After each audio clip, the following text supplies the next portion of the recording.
আসসালামু আলাইকুম রহমতুল্লাহ। আলহামদুলিল্লাহ, আসসালাতু ওয়াসসালামু আলা রাসূলিল্লাহ ওয়া আলা আলিহি ওয়া সাহবিহি ওয়া মান ওয়ালা, আম্মা বা'দ। ফাউযু বিল্লাহি মিনাশ শাইতানির রাজীম। ফাসআলু আহলা যিকরি ইন কুনতুম লা তা'লামুন। আলহামদুলিল্লাহ, ইহিয়াস সুন্নাহ অনলাইন টিভি পক্ষ থেকে আয়োজিত সাপ্তাহিক অনুষ্ঠান সেরাই জিজ্ঞাসা ও সমাধান এখনই শুরু হইতে যাচ্ছে। আজকে আমাদের এই অনুষ্ঠানের 40তম পর্ব। শ্রোতা দর্শকরা আমাদের কাছে প্রশ্ন পাঠিয়ে থাকেন এবং আমরা প্রতি সপ্তাহে শনিবার এই সময় তাদের প্রশ্নের জবাব দিয়ে থাকি। সেই ধারাবাহিকতায় আমাদের কাছে প্রথম যে প্রশ্নটি আজকে এসে পৌঁছেছে সেটা হচ্ছে আব্দুল আলিম, মোহাম্মদ আব্দুল আলিম তিনি প্রশ্ন করেছেন, কোনো দল বা সংগঠনের কাছে অঙ্গীকার করি যে আজীবন তাদের সাথে দাওয়াতি কাজ করব, এই ক্ষেত্রে আমার করণীয় কি? আলহামদুলিল্লাহ, আল্লাহ তাবারক ওয়া তাআলা ইসলামের দাওয়াত, আল্লাহর পথে দাওয়াত, দ্বীনের দাওয়াত, তাওহীদ এবং আকীদার দিকে মানুষকে দাওয়াত দেওয়া, এটা উন্মুক্ত। এটা যে যেখানে যার সাথে যেই পরিবেশে থাকুক না কেন প্রয়োজনে দাওয়াতি কাজ করবে। কোনো একটা বিশেষ দলের সাথে দাওয়াতি কাজ করবে, অন্য কোনো দলের সাথে দাওয়াতি কাজ করবে না। এটাই হলো আপনি যে বলেছেন কোনো দল বা সংগঠন, এটাই হলো সংগঠনের সংকীর্ণতা। দাওয়াতি ক্ষেত্রে এটা হলো ক্ষতি, সাংগঠনিকভাবে দাওয়াত দেওয়ার এটা হলো দাওয়াতি ক্ষেত্রে ক্ষতি।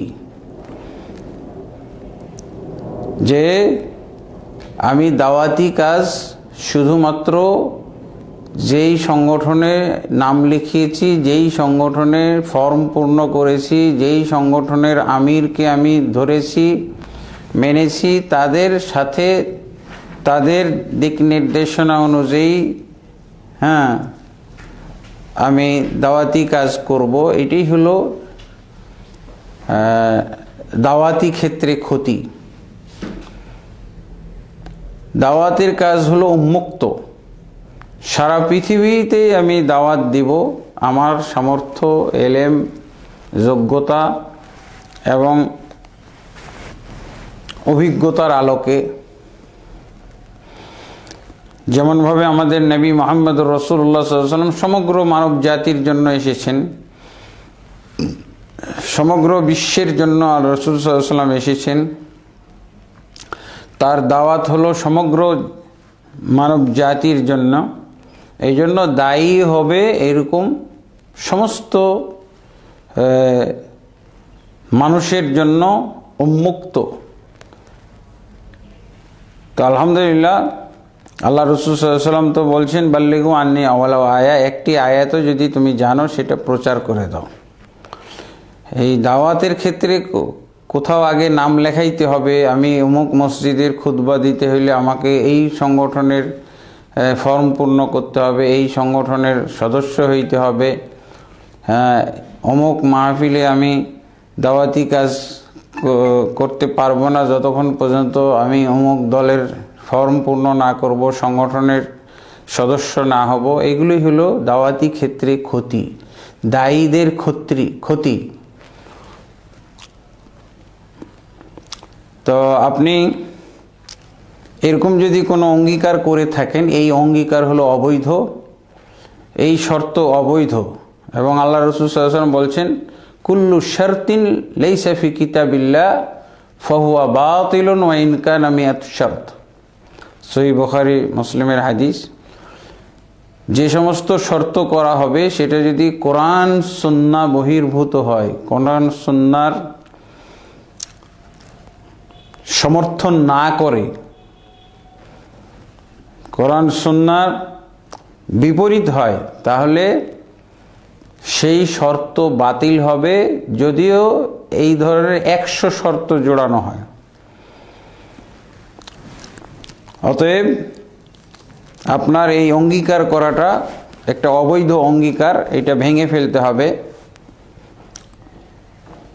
ইসলামী জামাত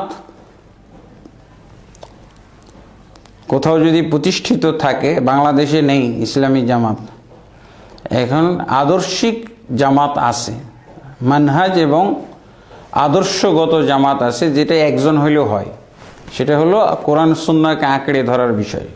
কোরআন সুন্নাহ সঠিকভাবে বুঝে সেই অনুযায়ী আঁকড়ে ধরা, আমল করা, এটা একজন হইলেও তাকে জামাত বলা হয়।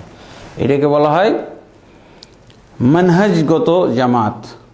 আর একটা হলো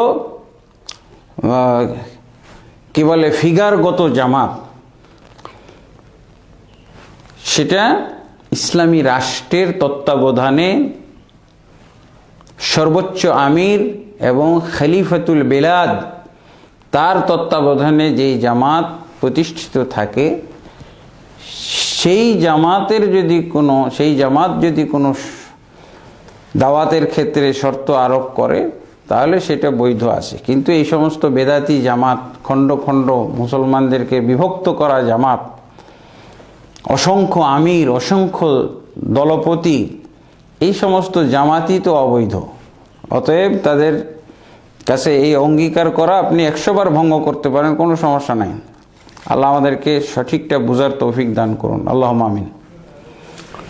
এরপরে প্রশ্ন হলো মোহাম্মদ আবু রাইহান, তিনি প্রশ্ন করেছেন, আসসালামু আলাইকুম রহমতুল্লাহ। উস্তাদজি, আমার প্রশ্ন হচ্ছে, কুফরি আকীদা পোষণ করে এমন মেয়েকে কি বিবাহ করা যাবে? প্রশ্নকারী অবশ্য কুফরি আকীদার কোনো ব্যাখ্যা দেয় নাই। এখন প্রশ্নকারীর ধারণা মাফিক যদি কুফরি হয়ে থাকে, তাহলে তো এটা ভুল হওয়ার সম্ভাবনা আছে, ভুল হইতে পারে। আর তার কুফরি আকীদা যদি এমন হয় যে সে মাজার পূজারী একজন মহিলা, কবর পূজারী, মাজার পূজারী, পীর পূজারী, আল্লাহ কেন্দ্রিক বাতিল আকীদায় পোষণকারী, যেমন সে মনে করে আল্লাহ সর্বত্র বিরাজমান, আল্লাহ নিরাকার, আল্লাহ মুমিনের কলবের মধ্যে থাকে, অথবা নবী সাল্লাল্লাহু আলাইহি ওয়াসাল্লাম কেন্দ্রিক যদি বাতিল আকীদা, কুফরি আকীদা পোষণ করে, যেমন নবী সাল্লাল্লাহু আলাইহি ওয়াসাল্লাম নূরের তৈরি, নবী সাল্লাল্লাহু আলাইহি ওয়াসাল্লাম জাতি নূর থেকে তৈরি, এই আকীদা পোষণ করা, নবী বা ওলি দরবেশরা গায়েব জানে, মুহাম্মদ সাল্লাল্লাহু আলাইহি ওয়াসাল্লাম মৃত্যুবরণ করেননি, উনি জীবিত আছেন, এখনও অনেককেই উনি হাত বাড়িয়ে মুসাফা করেন, জবাব দিয়ে থাকেন কবর থেকে। অথবা কোরআন কেন্দ্রিক কুফরি আকীদা, যেমন বলা হয় যে কোরআন সম্পূর্ণ নয়, বরং কোরআন হলো 90 পারা বিশিষ্ট, 17,000 আয়াত বিশিষ্ট, যেমন শিয়া রাফিজিরা, ইরানের শিয়ারা যে আকীদা পোষণ করে। সাহাবী সম্পর্কে যদি কুফরি আকীদা পোষণ করে, যেমন মনে করে যে আবু বকর রাদিয়াল্লাহু আনহু মুরতাদ, আবু বকর, ওমর, ওসমান, আয়েশা, হাফসা, অধিকাংশ সাহাবী তারা মুরতাদ হয়ে গেছিলেন, নাউজুবিল্লাহ, অথবা তারা মুনাফিক হয়ে গেছিলেন। অবশ্যই অনেক মুনাফিক আল্লাহ রাসূল সাল্লাল্লাহু আলাইহি ওয়াসাল্লামের সমাজে ছিল, যারা রসুলের সাথে, ইসলামের সাথে মুনাফিকি করেছিল। কিন্তু যারা যে সমস্ত সাহাবীদেরকে আল্লাহ রাদিয়াল্লাহু আনহুম রাদু আনহুম বলেছেন, তাদের সাথে তাদের ব্যাপারে এই ধরনের আকীদা পোষণ করা, বা মুআবিয়া রাদিয়াল্লাহু আনহুকে কি বলে বাতিল মনে করা, গালি দেওয়া, এই সমস্ত কুফরি আকীদা যার থাকবে, যে সমস্ত মেয়ের, ওই সমস্ত মেয়েকে বিবাহ করা যাবে না। আর বিবাহ করার পর যদি এই ধরনের আকীদা জাহির হয়, প্রকাশিত হয়, তাহলে তাকে তালাক দিতে হবে, অবশ্যই তালাক দিতে হবে, দেরি করা যাবে না। আল্লাহ তাবারক ওয়া তাআলা আমাদেরকে সত্য এবং সঠিক ঈমানের উপরে কায়েম দায়েম রাখুন, আল্লাহুম্মা আমিন। এরপরে আরেকটা প্রশ্ন এসেছে, আব্দুল আলিম, তিনি প্রশ্ন করেছেন,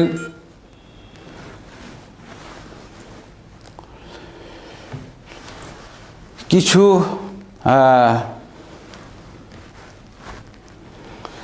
তার প্রশ্ন হলো, তিনি বলছেন গ্রাম বাংলায় প্রচলিত আছে রুকু থেকে উঠে এবং দুই সিজদার মাঝে যে দোয়া পড়তে হয় তা জোরে পড়লে বেশি ফজিলতের আমল, এই আমলটি কি কোরআন সুন্নাহ মোতাবেক হচ্ছে? আলহামদুলিল্লাহ, এখানে প্রশ্নের মধ্যে বলা হয়েছে গ্রাম বাংলায়। আসলে এটা গ্রাম বাংলায় নয়, কিছু কিছু আহলে হাদিস ভাই যারা প্রচলিত আহলে হাদিস এবং কিছু কিছু আহলে হাদিস মসজিদের মধ্যে দেখা যায় বা শোনা যায় যে তারা রুকুর পরে জোরে জোরে রব্বানা ওয়ালাকাল হামদু হামদান কাসিরান তাইয়িবান মুবারাকান ফি এটা পড়তেছে, অথবা দুই সিজদার মাঝখানে প্রথম সিজদা থেকে উঠে আল্লাহুম্মা গফিরলি ওয়ারহামনি ওয়াহদিনি ওয়াআফিনি ওয়ারযুকনি এই দোয়াটা জোরে জোরে পড়তেছে। এইটা আসলে হাদিস দ্বারা প্রমাণিত না। রুকুর পরে জোরে পাঠ করা একটা হাদিসে পাওয়া যায়, রাফে ইবনে খাদিজ রাদিয়াল্লাহু আনহু নামক একজন সাহাবী, যেটা সহিহ বুখারীর মধ্যে এসেছে, উনি জোরে পাঠ করেছিলেন। তো আল্লাহ রাসূল সাল্লাল্লাহু আলাইহি ওয়াসাল্লাম এটার ফজিলত বর্ণনা করেছেন। সালাতের পরে বলেছিলেন কে জোরে জোরে এই দোয়াগুলো পাঠ করলো? তো সাহাবী স্বীকার করেছিলেন যে হ্যাঁ আমি পাঠ করেছি। আল্লাহ রাসূল সাল্লাল্লাহু আলাইহি ওয়াসাল্লাম এটার প্রশংসা করেছিলেন যে আমি দেখলাম 30-এর অধিক ফেরেশতা এইটার ফজিলত লেখার জন্য প্রতিদ্বন্দ্বিতা করতেছে। তো এই হাদিসটাকে অনেকেই ভুল বোঝার কারণে জোরে দোয়া পড়ার কথা উল্লেখ করে থাকেন, অনুসারীদেরকে ভক্তদেরকে বুঝিয়ে থাকেন, যার জন্য এই আমলের দৃশ্যটা দেখা যায়। কিন্তু মূলত দেখা যায় যে একজন সাহাবী ছাড়া আর কেউ এই আমলটা করে নাই। এর ব্যাখ্যায় অনেকে বলেছেন যে অনিচ্ছা সত্ত্বেও তার কণ্ঠস্বরটা উঁচু হয়ে গেছিল। এমনি এই শব্দগুলো আস্তে পড়লেও তার ফজিলত রয়েছে। এমন অনেক আমল রয়েছে যেটা সাহাবায়ে কেরাম আমল করার পর আল্লাহ রাসূল সাল্লাল্লাহু আলাইহি ওয়াসাল্লাম সেটা সমর্থন করেছেন। এটা রুকুর পরে ফজিলতপূর্ণ দোয়া, এটা শর্ট আছে এবং মাঝারি আছে এবং অনেক লম্বা চওড়া দোয়া আছে। আল্লাহুম্মা লাকাল রব্বানা ওয়া লাকাল হামদু হামদান কাসিরান তাইয়িবান মুবারাকান ফি। এই দোয়াটা আরও লম্বা চওড়া করে পড়া হয় আছে। আল্লাহুম্মা লা মানি'a লিমা আতাইতা ওয়া লা মু'তিয়া লিমা মানা'তা ওয়া লা ইয়ানফা'ুল জাদ্দি মিনকাল জাদ, এটাও আছে সাথে।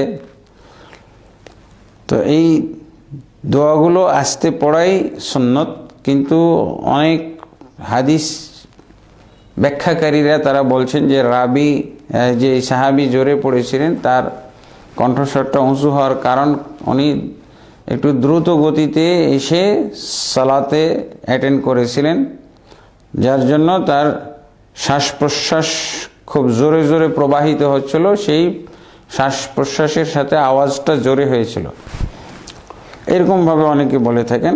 অন্যথায় নবী সাল্লাল্লাহু আলাইহি ওয়াসাল্লামও জোরে পড়তেন না, আর অন্য কোনো সাহাবীও পড়তেন না, শুধু তিনি পড়েছেন, বা পরবর্তীতে আল্লাহ রাসূল সাল্লাল্লাহু আলাইহি ওয়াসাল্লাম এভাবে জোরে পড়ার কাউকে তাগিদ দেননি, বরং ওই দোয়া পড়ার প্রশংসা করেছেন।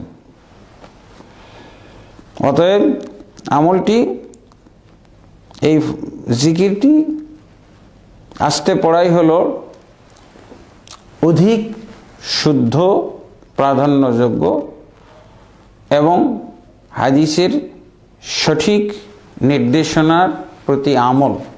মক্কা মদিনা সহ আরব বিশ্বে কোথাও রুকুর পরে জোরে জোরে দোয়া পড়া হয় না, এমনকি প্রথম সিজদা থেকে মাথা উঠিয়ে জোরে জোরে জিকির পড়া হয় না, তবে দোয়া এই জিকিরগুলো পড়া হয় আস্তে আস্তে। অতএব এটাই হলো সুন্নাহ। আরেকজন প্রশ্ন করেছেন সুজন হোসেন, তিনি প্রশ্ন করেছেন আসসালামু আলাইকুম রহমতুল্লাহ শেখ, আমার কয়েকটি প্রশ্ন আছে। 1 নম্বর, আমাদের গ্রামের মসজিদে প্রচলিত কিছু বেদাত রেগুলার হয়, বিশেষ করে রমজান মাসে, কিন্তু আমার খুব ইচ্ছে যে আমি আমার মসজিদে ইফতার দেব, কিন্তু ইফতারি সামনে রেখেও এরা বেদাত করে। এমত অবস্থায় ইফতারি দেওয়া উচিত? ইফতারি দেওয়া কি উচিত? মসজিদে রেগুলার বেদাত, কিছু বেদাত হয়। কি বেদাত তার মসজিদ, প্রশ্নকারীর মসজিদে কি কি বেদাত হয় বা কয়টা বেদাত হয়, এইগুলোর তেমন নমুনা উল্লেখ করেন নাই। তবে একটা বেদাতের সন্ধান উনি দিয়েছেন, সেটা হলো রমজান মাসে ইফতারের পূর্বে সম্মিলিতভাবে দোয়া করা হয়। তো ইফতারির পূর্বে সম্মিলিতভাবে দোয়া করা, এটা এক ধরনের বেদাত। আসলে দোয়া করলে একাকী করতে হবে। এটা এখানে আল্লাহ রাসূল সাল্লাল্লাহু আলাইহি ওয়াসাল্লাম থেকে সম্মিলিত দোয়া করার কোনো দলিল পাওয়া যায় না। এটা আমাদের সমাজের রেওয়াজ, প্রচলন, যা বেদাতের অন্তর্ভুক্ত হবে। উনি কিছু বেদাত বলতে আরও কিছু বেদাতের দিকে হয়তো ইঙ্গিত করেছেন। সেটা হলো প্রতি ফরজ সালাতের পরে ইমাম মুক্তাদি সম্মিলিতভাবে মোনাজাত করেন। এইটা হানাফি, আহলে হাদিস সব মসজিদের এটা রোগ, সব মসজিদের এটা কমন একটি বিদআত। এই বেদাত এখন আস্তে আস্তে উৎখাত হচ্ছে অনেক মসজিদ থেকে, শত শত হাজার হাজার মসজিদ থেকে অলরেডি উৎখাত হয়ে গেছে। এখনও যে সমস্ত মসজিদে আছে এগুলো অজ্ঞতার বলে রয়ে গেছে। অজ্ঞ লোকদের যদি দাপট বেশি থাকে, জোর বেশি থাকে, তাদের পাওয়ার বেশি থাকে, ক্ষমতা বেশি থাকে, এই অজ্ঞ লোকদের কারণে এই বেদাতটা অনেক মসজিদে এখনও চালু আছে। এরপর আরও কিছু মসজিদ আছে যেগুলো হানাফি মসজিদ, তারা মিলাদ পড়ে থাকে, কিয়াম করে থাকে ইত্যাদি। তো এই সমস্ত বিদআত হয়ে থাকে। আর উনি জানতে চেয়েছেন যে বেদাত ইফতারি খাওয়ানো, এটা তো বিরাট সওয়াবের কাজ। যে ব্যক্তি কাউকে ইফতার করায়, তাহলে ওই সিয়াম পালনকারী, রোজা পালনকারী ব্যক্তি সিয়াম রেখে যে সওয়াব পায়, ইফতার করানোর কারণে সেই ব্যক্তি সমপরিমাণ সওয়াবের অধিকারী হয়। তো এই ফজিলত উনি নিতে ভয় পাচ্ছেন যে তিনি যদি মসজিদের মুসল্লিদেরকে ইফতার করান, তো তার ইফতারগুলো সামনে নিয়ে তারা ওই সম্মিলিত মোনাজাত, যেটা বেদাত, এটা করবে। তো এটা আপনাকে খুশি করার জন্য যদি তারা, আপনার জন্য যদি তারা সম্মিলিত মোনাজাত দিয়ে থাকে, এটা আপনি নিষেধ করে দেবেন যে আমার জন্য, আমি শুধু ইফতার খাওয়ার জন্য দিয়েছি, আমার জন্য দোয়া করা লাগবে না, আপনাদের সম্মিলিত দোয়া করতে হবে না, আপনি এটা বলে দিতে পারেন। এরপরও যদি তারা করে, তাহলে এটা তারা নিজেরাই দায়ী হবে, দোষী হবে। এর জন্য আপনি ইফতার করানোর ফজিলতটা পেয়ে যাবেন, আর তারা বেদাত করার গুনাহ তাদের আমল নামায় লেখা হবে, সমস্যা নাই। এরপরে তিনি আরেকটা প্রশ্ন করেছেন, ফিতরা দেওয়ার বিষয়টা একটু ক্লিয়ার করে দেন। যাদের অর্থ সম্পদ খুব কম, তারাও কি ফিতরা দিবে? আলহামদুলিল্লাহ, ফিতরা দেওয়ার বিষয়টা উনি ক্লিয়ার করতে বলেছেন। ফিতরা হচ্ছে রমজান মাসের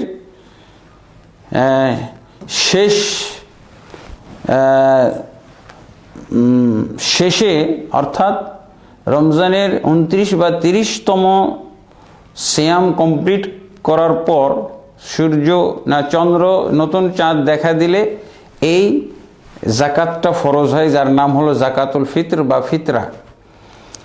আর এই জাকাতটা ফরজ করা হয়েছে দুইটা উদ্দেশ্যে। একটা হলো তুহরাতুল লিসাইম ওয়া তু'মাতুল লিল মাসাকিন, সিয়ামকারী ব্যক্তি, রোজাদার ব্যক্তির সিয়ামকে পবিত্র করার জন্য। অনেক জানা অজানা কারণে ভুল ভ্রান্তি হয়ে থাকতে পারে, সেগুলো আল্লাহ তাবারক ওয়া তাআলা এই ফিতরার মাধ্যমে শুধরে দিবেন, সেগুলো পরিষ্কার করে দিবেন, ময়লা আবর্জনা ত্রুটি বিচ্যুতি দূর করে দিবেন। আর এটা হলো ওয়া তু'মাতুল লিল মাসাকিন, মিসকিনদের খাদ্যের ব্যবস্থা করবেন, এবং এর পরিমাণ হলো 1 সা। তো 1 সা পরিমাণ মানে 2 কেজি 40 গ্রাম মতো। তো 2 কেজি 40 গ্রামের এই পরিমাণ জনপ্রতি মাথা প্রতি ফরজ। এখন এটার জন্য ওই জাকাতের নেশাবধারী হইতে হবে, ধনী হইতে হবে তা না, গরিবরাও জাকাত দিবে। তবে তার নেশাব হলো ঈদের দিন এই একশা পরিমাণ খাদ্যদ্রব্য তার মতো মিসকিনদেরকেই দিল, বা তার চেয়ে যারা বেশি নিম্ন পর্যায়ের তাদেরকেই দিল, হ্যাঁ, এমন হইতে পারে। অথবা যদি সমাজ বা জামাতে একত্র করার কোনো সিস্টেম থাকে সেখানে একত্র করলো। তারপর এই ব্যক্তি এই ফিতরা আবার সম্মিলিতভাবে সবার কাছ থেকে সে পাবে। এই জন্য আল্লাহ রাসূল সাল্লাল্লাহু আলাইহি ওয়াসাল্লাম ফকির মিসকিনদেরকেও এই ফিতরাটা দিতে বলেছেন, যাদের কাছে একসা দেওয়ার পর ঈদের দিনের খাবার ব্যবস্থা থাকবে। ঈদের দিনের খাবার ব্যবস্থা আছে, তারপরে উদ্বৃত্তটা যদি একসা হয় তাহলেও তাকে দিতে হবে। কিন্তু রাসূলুল্লাহ সাল্লাল্লাহু আলাইহি ওয়াসাল্লাম বলছেন যে আল্লাহ তাবারক ওয়া তাআলা এই ব্যক্তিকে সে যা দিয়েছে, অর্থাৎ একসা দিয়েছে, এর চেয়ে বেশি আল্লাহ ফেরত দিবেন। ফেরত দিবেন মানে সমাজের অন্য লোকেরাও তাকে জাকাত দিবে।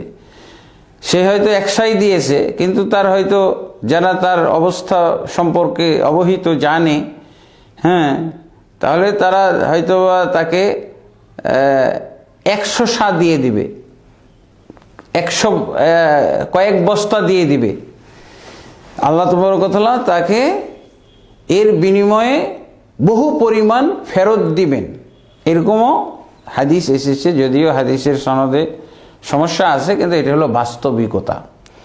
এটা ফকির মিসকিনদের উপরও ফরজ, যাদের উপরে একসা দেওয়ার পর উদ্বৃত্তটা ঈদের দিনের জন্য যথেষ্ট হয়, এমন পরিমাণ থাকলেই দিতে হবে। ওই সাধারণ জাকাতের ক্ষেত্রে, ওশরের ক্ষেত্রে যেই সম্পদ বা যেই নেশাবের কথা বলা হয়েছে, অথবা টাকা পয়সার ক্ষেত্রে, ব্যবসা বাণিজ্যের টাকা পয়সার ক্ষেত্রে যেই নেশাব বলা হয়েছে, এই নেশাব এখানে আনাই যাবে না, চিন্তাই করা যাবে না। এই চিন্তা করাটা অজ্ঞতা, মূর্খতা। এবং ওই নেশাবগুলো এই ক্ষেত্রে টেনে এনে অনেককেই জাকাতুল ফিতরের এই ফরজ আদায় থেকে বাধা দিয়ে থাকে, বিরত রেখে থাকে। এর জন্য এইসব মুফতিরা দায়ী হবে, গুনাহগার হবে, দোষী হবে। আল্লাহ তাবারক ওয়া তাআলা আমাদেরকে বুঝার তৌফিক দান করুন, আল্লাহুম্মা আমিন। আরেকটা প্রশ্ন করেছেন, আমার নানার 5 মেয়ে, একটা মারা গেছে, এমত অবস্থায় আমার নানার সম্পদ কিভাবে ভাগ করা যায়, এবং সব সম্পদ কি আমার মা খালারাই পাবে? শুকরিয়া, জাযাকাল্লাহ খায়রান। আলহামদুলিল্লাহ, জি, আপনার নানার মেয়ের যদি শুধু মেয়ে থাকে, যদি মেয়ে 1-এর অধিক হয় বা 2-এর অধিক হয়, একজন হলে তো অর্ধেক পাবে, আর 1-এর অধিক 2 বা ততোধিক যদি হয় তাহলে 3 ভাগের 2 ভাগ মেয়েরা পাবে, আর বাকিটা অন্যরা পাবে। অন্যরা যেমন চাচা পাবে, দাদা পাইতে পারে, চাচাতো ভাইয়েরা পাইতে পারে, এটা তাদের অধিকার, অন্য ওয়ারিসদের অধিকার। ওই যে এক অংশ থেকে যাবে, ওই এক অংশের মধ্যে আল্লাহর কোরআন এবং রাসূল সাল্লাল্লাহু আলাইহি ওয়াসাল্লামের সুন্নাহর দ্বারা তাদের অধিকার প্রতিষ্ঠিত। তাদেরকে যদি না দেওয়া হয়, আপনার মা খালাদের অংশ হলো 2/3, 1/3 হলো অন্য ওয়ারিসদের। অন্য ওয়ারিস যাদেরকে আমরা এই ক্ষেত্রে তালাশ করি না, আমরা খোঁজও নেই না দিতে হবে বলে, এটা অন্যায়। আপনি মুসলিম ব্যক্তির অবশ্যই ইহকালের চেয়ে পরকালকে অগ্রাধিকার বেশি দিতে হবে।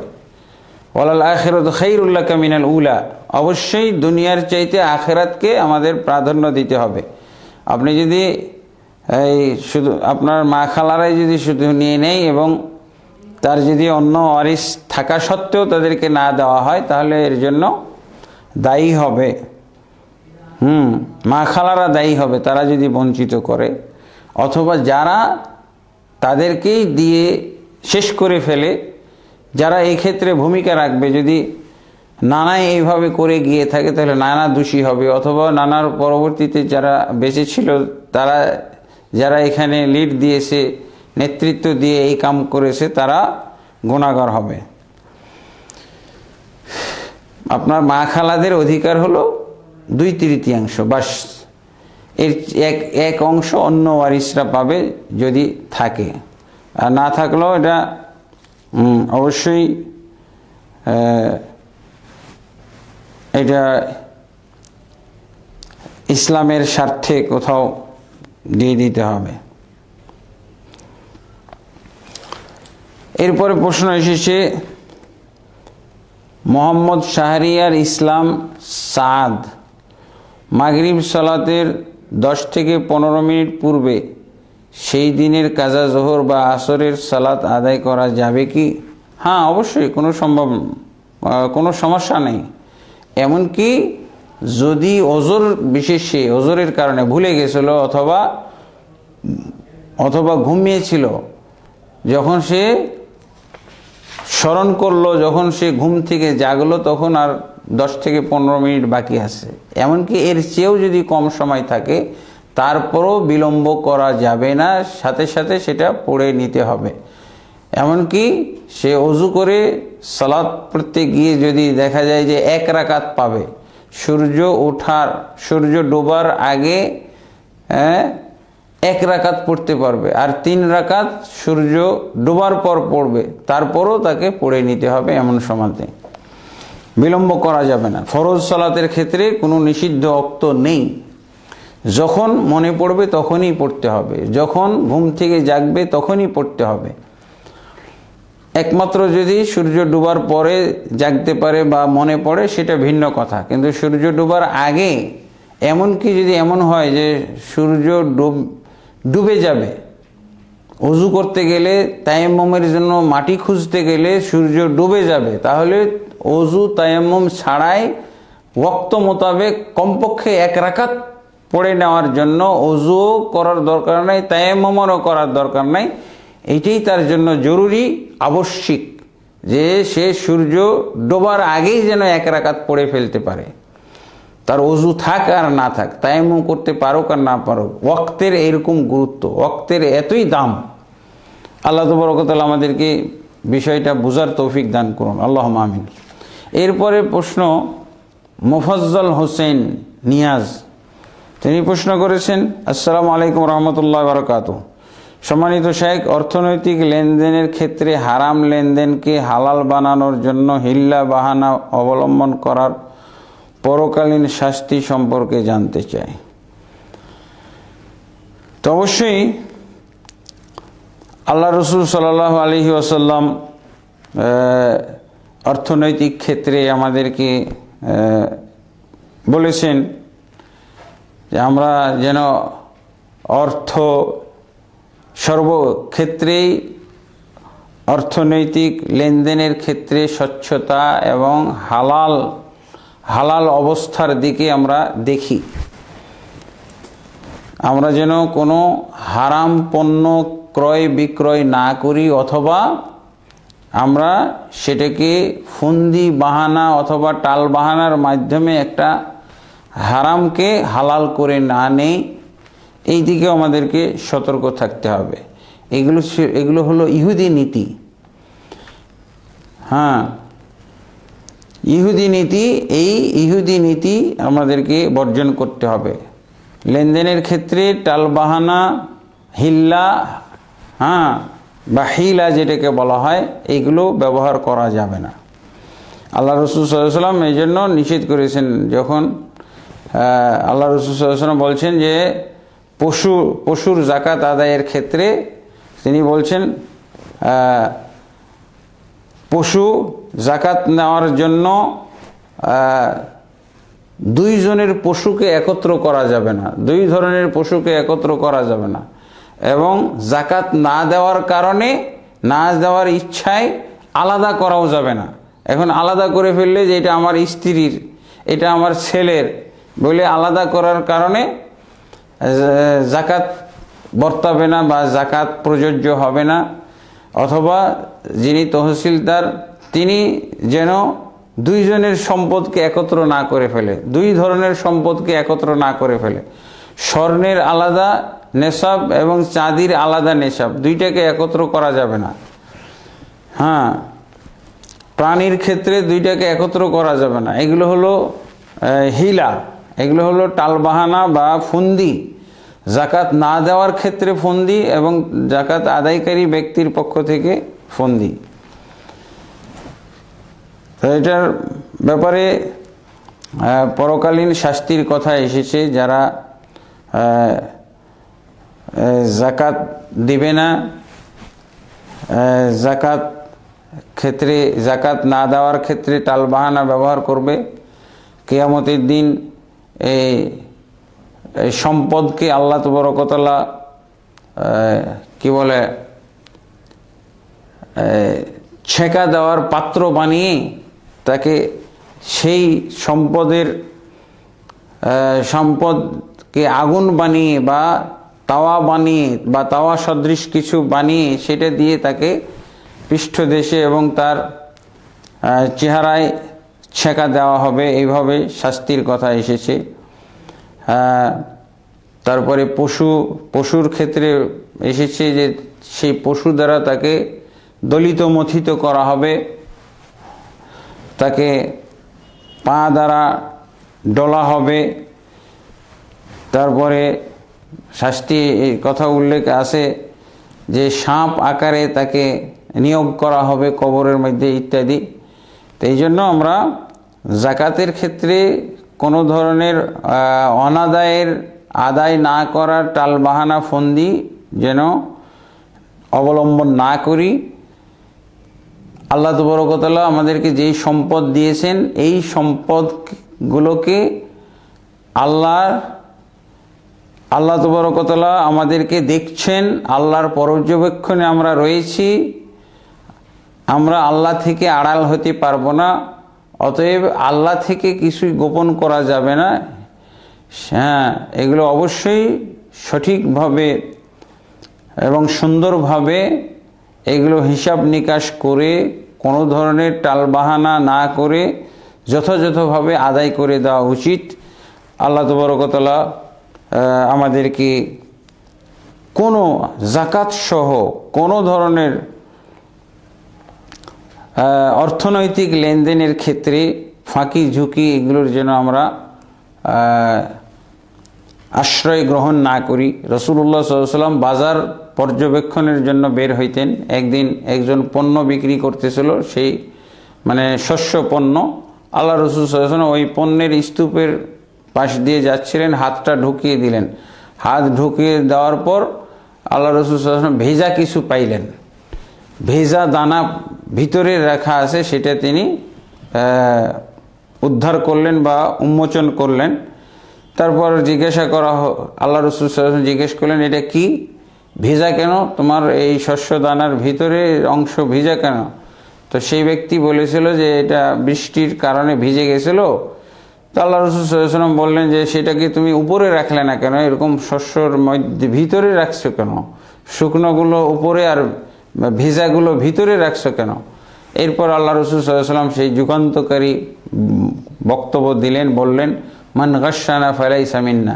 তুমি অবশ্যই ব্যবসার ক্ষেত্রে এরকম এই টাল বাহানা করেছো, এইটা আমার উম্মতকে ধোঁকা দেওয়ার অন্তর্ভুক্ত, এবং যে ব্যক্তি আমার উম্মতকে ধোঁকা দিবে সে আমার উম্মতের অন্তর্ভুক্ত নয়। তো বুঝাই যাচ্ছে যে ব্যক্তি এই লেনদেনের ক্ষেত্রে ব্যবসা বাণিজ্যের ক্ষেত্রে ধোঁকাবাজি করবে সে রসুলের উম্মত থেকে দুনিয়াতেই বহিষ্কৃত হলো, তো আখেরাতে সে যাবে কোথায়?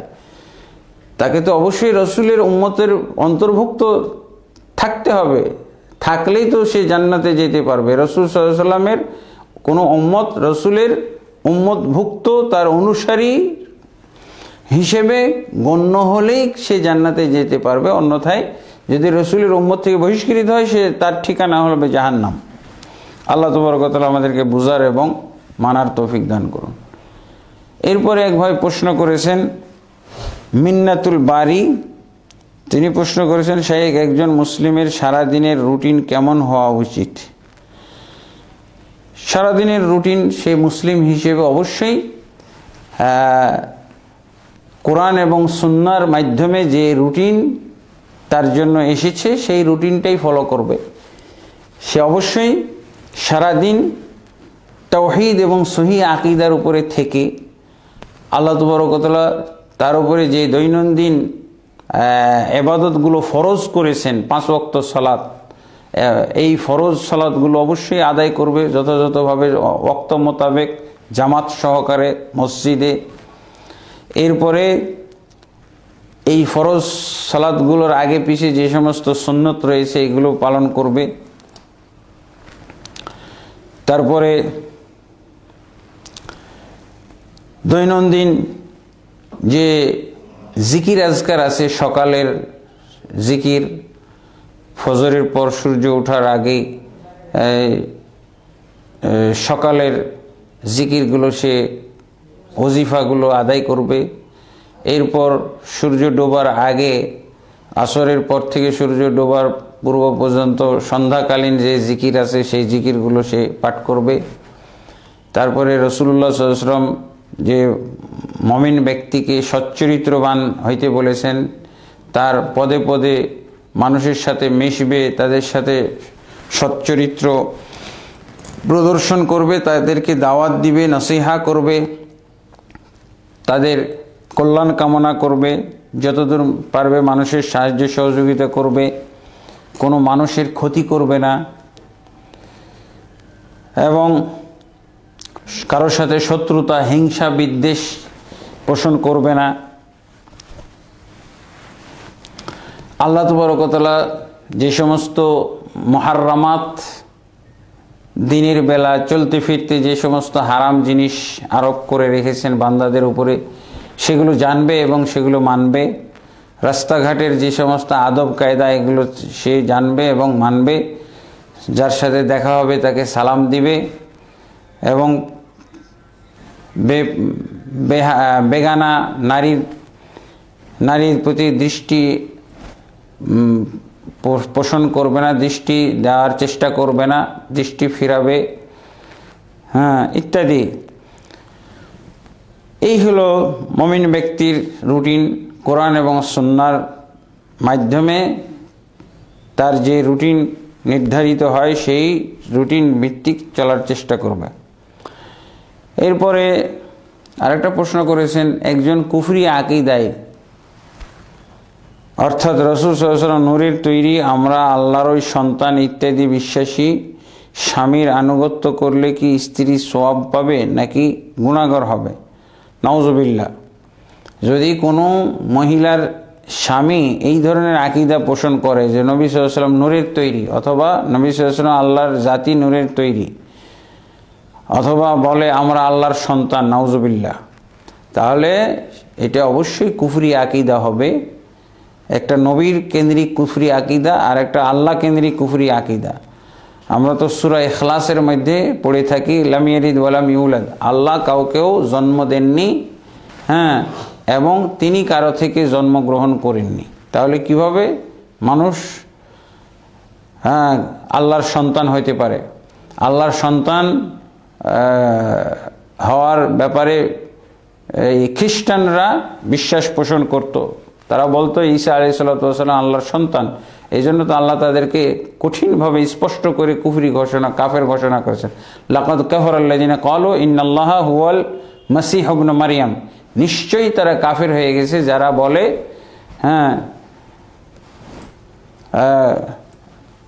হুয়াল মাসীহ ইবনে মারইয়াম, মাসির পুত্র, মারিয়ামের পুত্র মাসিহ আল্লাহর পুত্র।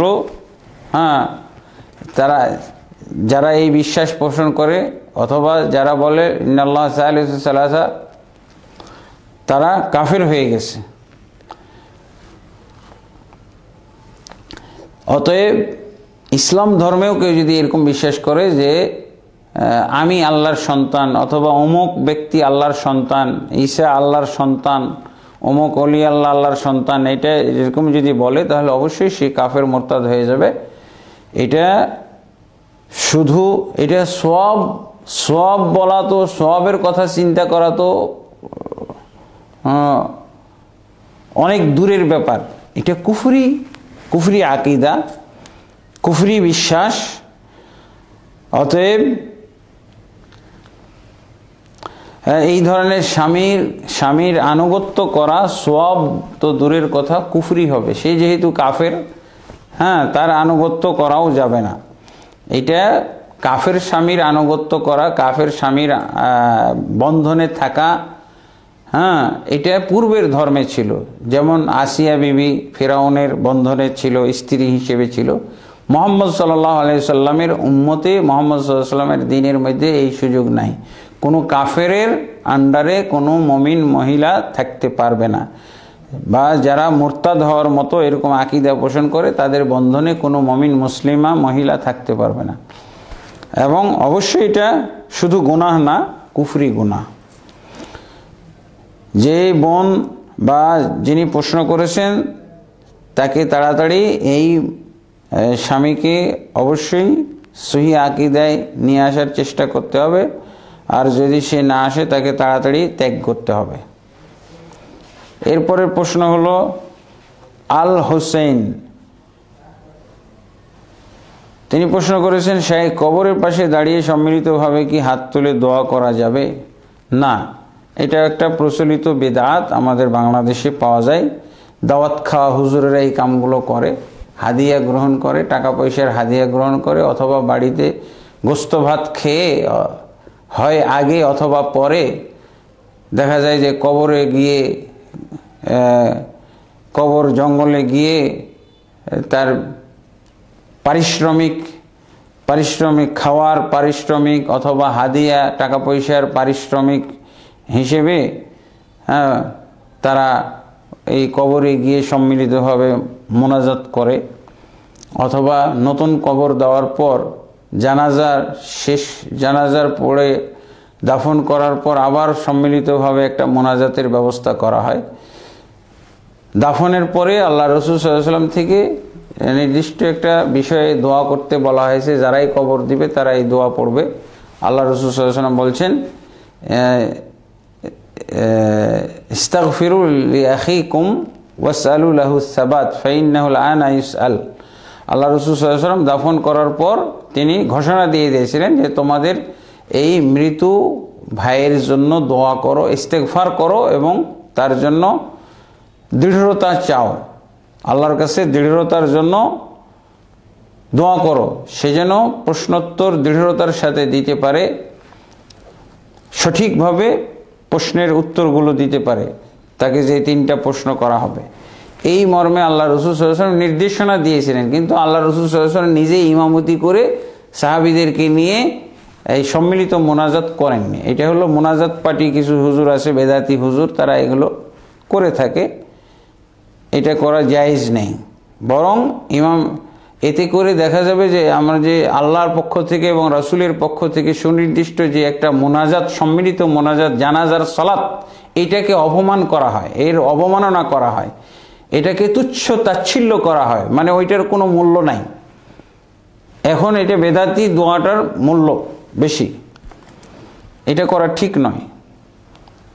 সম্মিলিত মোনাজাতের জন্য আল্লাহ রাসূল সাল্লাল্লাহু আলাইহি ওয়াসাল্লাম থেকে এই যে জানাজার, আমরা যে 4 তাকবীরে যে জানাজার সালাত পড়ি, আমাদের সমাজে একটা সমাজ তারা বিভ্রান্ত হয়ে গেছে যে এটাকে নামাজ বলতে চায় না, এটাকে দোয়া বলতে চায়, এই জন্য সূরা ফাতিহা পড়ে না ওরা। আর আমরা এটাকে অনেক আহলে হাদিস এলাকায়, আহলে হাদিস বেদাতি হুজুর এইটাকে নামাজ মনে করে না, এটাকে দোয়াও মনে করে না। ওর দোয়া হলো দাফনের পর সম্মিলিতভাবে দোয়া করবে, এটা হলো সম্মিলিত মোনাজাত। এটা হলো বেদাতি চিন্তা, বেদাতি সংকীর্ণতা থেকে এরকম বুঝ এসেছে। আল্লাহ তাবারক ওয়া তাআলা এই ধরনের বেদাত থেকে আমাদেরকে বিরত থাকার তৌফিক দান করুন এবং বেদাতকারীদেরকে হেদায়েত দান করুন, বুঝার তৌফিক দান করুন। আল্লাহুম্মা আমিন। এরপরে প্রশ্ন, আসসালামু আলাইকুম রহমতুল্লাহ। আমার একটি প্রশ্ন, কয়েকজন মুসল্লি জানতেও চেয়েছেন 5 ওয়াক্ত সালাত না পড়ে শুধু জুমার সালাত পড়লে তার জানাজা দেওয়া যাবে কি? না, যে ব্যক্তি শুধু জুমার সালাত পড়ে একে বেনামাজি বলতে হবে। আর বেনামাজির বিধান হলো সে কাফের মুরতাদ, অতএব তার জানাজা পড়া যাবে না। আর 5 ওয়াক্ত সালাত পড়লেই কেবলমাত্র তাকে নামাজি বলতে হবে। শুধু 5 ওয়াক্ত পড়লেই হবে না, বরং রাসূলুল্লাহ সাল্লাল্লাহু আলাইহি ওয়াসাল্লামের তরিকা অনুসরণ করে পড়তে হবে, পন্থা পদ্ধতি অবলম্বনে পড়তে হবে। 5 ওয়াক্ত পড়তেছে কিন্তু খেয়াল খুশি মোতাবেক যা ইচ্ছে তাই পড়তেছে, হ্যাঁ, মাযহাবী এবং শিয়া পদ্ধতিতে পড়তেছে, এইগুলো সালাত হবে না। এইগুলো নামাজ পড়েও বেনামাজির অন্তর্ভুক্ত থাকবে। আল্লাহ রাসূল সাল্লাল্লাহু আলাইহি ওয়াসাল্লাম যেমন বলেছিলেন নামাজি ব্যক্তিকে, ইরজি ফাসাল্লি ফাইন্নাকা লাম তুসাল্লি, তুমি ফিরে যাও, তোমার সালাত হয় নাই যে সালাতটা তুমি পড়েছো। এই কথাটা বলা হয়েছিল একজন সাহাবীকে, যিনি আল্লাহ রসুলের সামনে সালাত পড়েছিলেন। রসুলের মতো করে সালাত না পড়লে সে সালাত পড়েও বেনামাজি বলে গণ্য হবে। তো সেই ক্ষেত্রে শুধু জুমা পড়া অথবা শুধুমাত্র রমজান মাসে পড়া, আর কোনো মাসে সালাত না পড়া, শুধু 2 ঈদের সালাত পড়া, শুধু মাগরিবের সালাত পড়া, হ্যাঁ, এগুলো নামাজির ব্যক্তির সালাত নয়, এগুলো বেনামাজি ব্যক্তির সালাত। অতএব যারা শুধু জুমার সালাত পড়ে তাকে বেনামাজি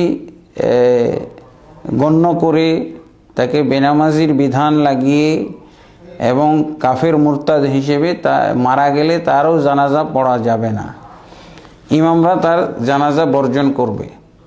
হ্যাঁ, এই ব্যক্তি কশ্চিনকালেও নামাজির কাতারে গণ্য হবে না। আল্লাহ তাবারক ওয়া তাআলা আমাদেরকে বুঝার তৌফিক দান করুন। আল্লাহুম্মা আমিন। আস্তাগফিরুল্লাহ লি ওয়া লাকুম ওয়া লিসাইরিল মুসলিমিন ফাস্তাগফিরুহু ইন্নাহুল গফুরুর রহিম। সুবহানাকা আল্লাহুম্মা ওয়া বিহামদিকা আশহাদু আল্লা ইলাহা ইল্লা আনতা আস্তাগফিরুকা ওয়া আতুবু ইলাইক। আসসালামু আলাইকুম ওয়া রাহমাতুল্লাহি।